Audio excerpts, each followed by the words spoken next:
Ideas ക്യുസാറ്റിൻ്റെ ഇന്നത്തെ update ആയിട്ടുള്ള BTech പ്രോഗ്രാമിൻ്റെ ഡോക്യുമെൻറ്റ് വെരിഫിക്കേഷൻ്റെ ഇൻസ്ട്രക്ഷനാണ്. അപ്പോൾ ഓൾറെഡി അലോട്ട്മെൻറ്റ് കിട്ടിയവരും അതുപോലെ തന്നെ ഫീസൊക്കെ അടച്ചവർക്കും ആയിട്ടുള്ള ഒരു വെരിഫിക്കേഷനാണ് ക്യുസാറ്റ് ഇപ്പോൾ പറഞ്ഞേക്കുന്നത്. ബിടെക് പ്രോഗ്രാംസിൻ്റെ ആണ്. നമുക്ക് നോക്കാം. BTech computer science and engineering, safety, fire and safety engineering, Thrikkakara campus, school of engineering, SOE. Date and time 21-ാം തീയതിയാണ്. നിങ്ങൾ 9:30 തന്നെ എത്താം. Venue seminar complex near administrative office, Cochin university of science and technology, Kalamassery. എപ്പോഴും ഞാൻ പറയാറുണ്ട്, കിസാറ്റ് നിങ്ങൾ ഗൂഗിൾ മാപ്പിൽ തന്നെ ഇട്ടിട്ട് പോകണം കേട്ടോ, കറക്റ്റായിട്ട്. കാരണം ജസ്റ്റ് അല്ല, ഈ ഒരു പ്ലേസ് തന്നെ അടിച്ചു പോകണം കേട്ടോ. കിസാറ്റ് എന്നല്ല അടിക്കേണ്ടത്, സെമിനാർ കോംപ്ലക്സ് എന്നുള്ളത് തന്നെ അടിച്ചു പോവുക. അപ്പോൾ ബാക്കി അവിടെ കാണിക്കും, അതനുസരിച്ചിട്ട് പോകാൻ ശ്രദ്ധിക്കണം കേട്ടോ. ഇനി civil engineering, electronics and communication engineering, electrical and electronics engineering, Thrikkakara campus, school of എഞ്ചിനീയറിംഗിൽ കിട്ടിയേക്കുന്നവർ 22-ാം തീയതിയാണ് പോകേണ്ടത്, 9:30. അതും സെയിം പ്ലേസ് ആണ്. ഇനി BTech information technology and mechanical engineering, Thrikkakara ക്യാമ്പസിൽ കിട്ടിയേക്കുന്നവർ, SOEയിൽ കിട്ടിയേക്കുന്നവർ 23/7 അവരുടെ പ്ലേസും സെയിം പ്ലേസ് തന്നെയാണ് കേട്ടോ. ഇനി BTech computer science and engineering and civil engineering, Cochin university of college of engineering, Kuttanad.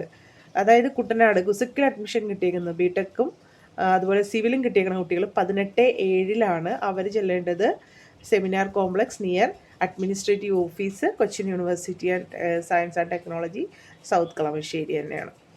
ഇനി BTech computer science and engineering and civil engineering of ക്യുസക്കിൽ admission കിട്ടിയേക്കുന്നവർ അവർക്ക് 19-ാം തീയതി പറഞ്ഞിട്ടുണ്ട് കേട്ടോ. 18ഉം 19ഉം റിപ്പോർട്ടിംഗ് ടൈം പറഞ്ഞിട്ടുണ്ട്. മേ ബി നിങ്ങളുടെ അടുത്ത് ചിലപ്പോൾ നിങ്ങൾക്ക് മെയിൽ വന്നിട്ടുണ്ടാവും, ഡേറ്റ് പ്രൊഫൈലിലോ മെയിലോ ഒക്കെ വന്നിട്ടുണ്ടാവും. ആ ഡേറ്റും കൂടി ഒന്ന് നോക്കുക കേട്ടോ. 18ആണോ 19ആണോ വന്നേക്കണേന്നുള്ളത് കറക്റ്റായിട്ട് നോക്കുക. ഓക്കെ. ഇനി BTech information technology, electronics and communication engineering and electrical and electronics engineering of ക്യുസക്ക് 21/7/2025 പറഞ്ഞേക്കുന്നത്. സെമിനാർ കോംപ്ലക്സ് ക്യുസാറ്റ് തന്നെയാണ് പറഞ്ഞേക്കുന്നത് കേട്ടോ. ഇനി BTech information technology, electronics and communication engineering and electrical and electronics engineering പറഞ്ഞേക്കുന്ന വേറൊരു ഡേറ്റ് 22/7/2025. ഇനി ബിടെക് ഇൻസ്ട്രുമെൻറ്റേഷൻ ആൻഡ് കൺട്രോൾ എഞ്ചിനീയറിംഗും, ബിടെക് പോളിമർ സയൻസ് ആൻഡ് എഞ്ചിനീയറിംഗും, നേവൽ ആർക്കിടെക്ചർ ആൻഡ് ഷിപ്പ് ബിൽഡിങ്ങും 21/7/2025 റിപ്പോർട്ടിംഗ് ടൈം പറഞ്ഞേക്കണത് 10 മണിയാണ് കേട്ടോ. അത് ഡിപ്പാർട്ട്മെൻറ്റാണ്. ഇൻസ്ട്രുമെൻറ്റേഷൻ ആണെങ്കിൽ ഇൻസ്ട്രുമെൻറ്റേഷൻ്റെ ഡിപ്പാർട്ട്മെൻറ്റ്, പോളിമർ സയൻസിൻ്റെ ഡിപ്പാർട്ട്മെൻറ്റ്, അതുപോലെ തന്നെ naval architecture and ship building, department of ship technology എന്ന് അടിച്ചു കൊടുത്തിട്ട് തന്നെ പോവുക കേട്ടോ. അപ്പോൾ നമ്മൾ കൊണ്ടുപോകേണ്ട സർട്ടിഫിക്കറ്റ് എന്ന് പറഞ്ഞാൽ ഓർക്കുക, നമ്മൾ കറക്റ്റായിട്ടുള്ള ഒറിജിനൽ സർട്ടിഫിക്കറ്റ് തന്നെ കൊണ്ടുപോകാനായിട്ട് ശ്രദ്ധിക്കണം. ആധാർ കാർഡ് വേണം, ക്യാറ്റിൻ്റെ അഡ്മിറ്റ് കാർഡ്, അല്ലെങ്കിൽ നിങ്ങൾ ഓൺലൈൻ അപ്ലൈ ചെയ്തിട്ടുള്ള ആ ഒരു ഫോം, പിന്നെ മൈഗ്രേഷൻ സർട്ടിഫിക്കറ്റ്. നമ്മൾ കേരളത്തിന് പുറത്തുള്ള സ്റ്റേറ്റിലാണ് +2 പഠിച്ചിട്ടുള്ളതെങ്കിൽ അവർക്ക് മൈഗ്രേഷൻ സർട്ടിഫിക്കറ്റ് വേണം. SSLC 10th മാർക്ക് ലിസ്റ്റ് അല്ലെങ്കിൽ പാസ് സർട്ടിഫിക്കറ്റ്, അത് CBSE IC സ്റ്റുഡൻസിൻ്റെ ആണ് പറഞ്ഞേക്കുന്നത്. നമ്മൾ സ്റ്റേറ്റ് സിലബസ് ആണെങ്കിൽ SSLC സർട്ടിഫിക്കറ്റ് മതി. ഇനി +2 മാർക്ക് ലിസ്റ്റും പാസ് സർട്ടിഫിക്കറ്റ്.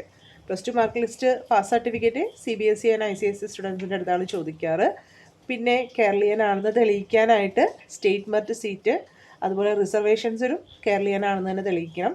സോ നമ്മൾക്ക് കേരളീയനാണെന്ന് തെളിയിക്കാൻ പറയുന്ന പ്രൂഫ് ഏതൊക്കെയാണ്? നമ്മളുടെ SSLC സർട്ടിഫിക്കറ്റിൽ നമ്മളെ പ്ലേസ് ഓഫ് ബർത്ത് കേരളത്തിനകത്ത് ജനിച്ചവരാണ് എങ്കിൽ അത് കാണിക്കുന്നുണ്ടെങ്കിൽ കൊണ്ടുപോവാം.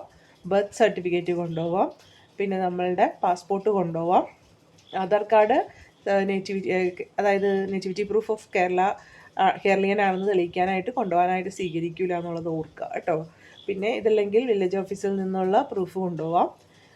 ആധാർ കാർഡ്, റേഷൻ കാർഡ്, അങ്ങനെയുള്ള കാര്യങ്ങളൊന്നും നേറ്റിവിറ്റി പ്രൂഫിന് അല്ലെങ്കിൽ കേരളീയനാണെന്ന് തെളിയിക്കാനായിട്ട് സ്വീകരിക്കുന്നതല്ല എന്നും കൂടി ഓർക്കുക കേട്ടോ.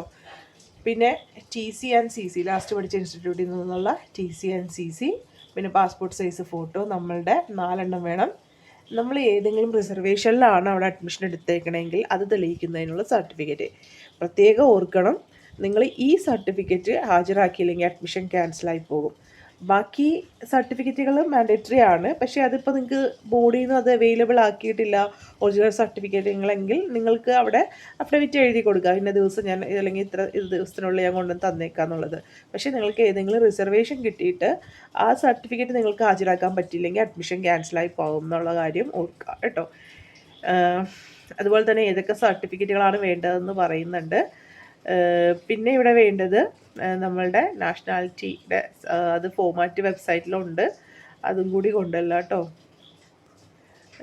പിന്നെ ഇവിടെ വേറൊരു കാര്യം കൂടി പറയാനുണ്ട്. നിങ്ങൾക്ക് special reservation like NRI, CGW, EWS ഇപ്പോൾ എല്ലാവർക്കും അറിയാം. അപ്പോൾ അതൊക്കെ ഉണ്ടെങ്കിൽ അത് റിലേറ്റഡ് ആയിട്ടുള്ള സർട്ടിഫിക്കറ്റുകൾ ഏതൊക്കെയാണെന്നുള്ളത് നമുക്ക് വെബ്സൈറ്റിൽ അവൈലബിൾ ആണ്, പ്രോസ്പെക്ടസിലുണ്ട്. പിന്നെ വീഡിയോ നിങ്ങൾ ജസ്റ്റ് സെർച്ച് ചെയ്താൽ കാണാൻ പറ്റും. അപ്പോൾ എങ്ങനെയാണെങ്കിലും അത് എടുത്തിട്ട് ആ ഒരു സർട്ടിഫിക്കറ്റ് തന്നെ കൊണ്ടുപോകണം. നിങ്ങളിപ്പോൾ NRI കൊടുത്തിട്ടുണ്ട്, പക്ഷേ അഡ്മിഷൻ കിട്ടിയേക്കുന്നത് NRIയിലല്ലെങ്കിൽ മേ ബി ആ സർട്ടിഫിക്കറ്റിന് പ്രശ്നം ഉണ്ടാവില്ല.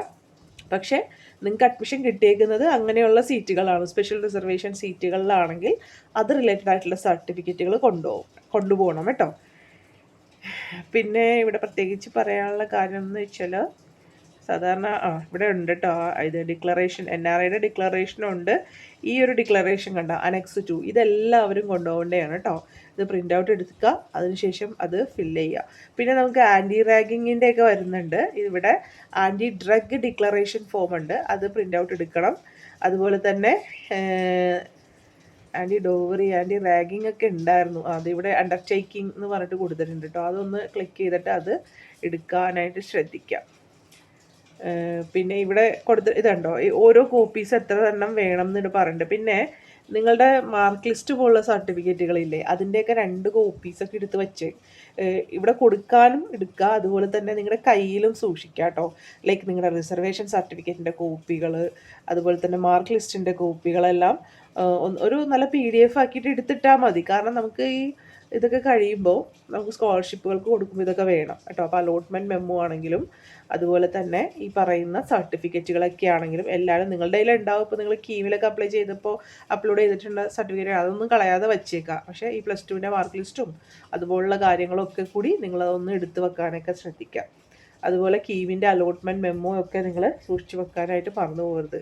കീമിൻ്റെ ആണെങ്കിലും അതുപോലെ തന്നെ ക്യുസാറ്റിൻ്റെ ആണെങ്കിലും എല്ലാം അത് ഓർത്ത് തന്നെ എടുത്ത് വെക്കാനായിട്ട് ശ്രദ്ധിക്കുക. ക്യുസാറ്റിന് അങ്ങനെ ഒരു അലോട്ട്മെൻറ്റ് മെമ്മോ ഇല്ല, പക്ഷേ അലോട്ട്മെൻറ്റ് കിട്ടിക്കഴിയുമ്പോൾ ഇതില്ല, അതിൻ്റെ ഒരു സ്ക്രീൻഷോട്ടോ അങ്ങനെ എന്തെങ്കിലും, അല്ലെങ്കിൽ കോളേജിൽ നിന്ന് കിട്ടിയ എന്തെങ്കിലും ഒരു ഇതോ അതൊക്കെ ഒന്ന് സൂക്ഷിച്ച് വെച്ചേക്കുക. ചില സർട്ടിഫിക്കറ്റുകൾക്ക് നമുക്ക് അലോട്ട്മെൻറ്റ് മെമ്മോ ഒക്കെ ചോദിക്കും സ്കോളർഷിപ്പുകൾക്ക്. അപ്പോൾ അത് കൊടുക്കണമെങ്കിൽ അത് വേണം. അപ്പോൾ ഇത്രയും കാര്യങ്ങൾ നിങ്ങൾക്ക് മനസ്സിലായല്ലോ അല്ലേ? പ്രത്യേകിച്ച് പറയാനൊന്നുമില്ല, നിങ്ങൾക്ക് വായിച്ച് മനസ്സിലാവുന്ന കാര്യങ്ങളൊക്കെ തന്നെ ഉള്ളൂ. ജസ്റ്റ് ഒന്ന് പറഞ്ഞു എന്ന് മാത്രമേ ഉള്ളൂ കേട്ടോ. വീഡിയോ ഇഷ്ടമെങ്കിൽ ലൈക്ക് ചെയ്യണേ. Take care, stay blessed. Thank you.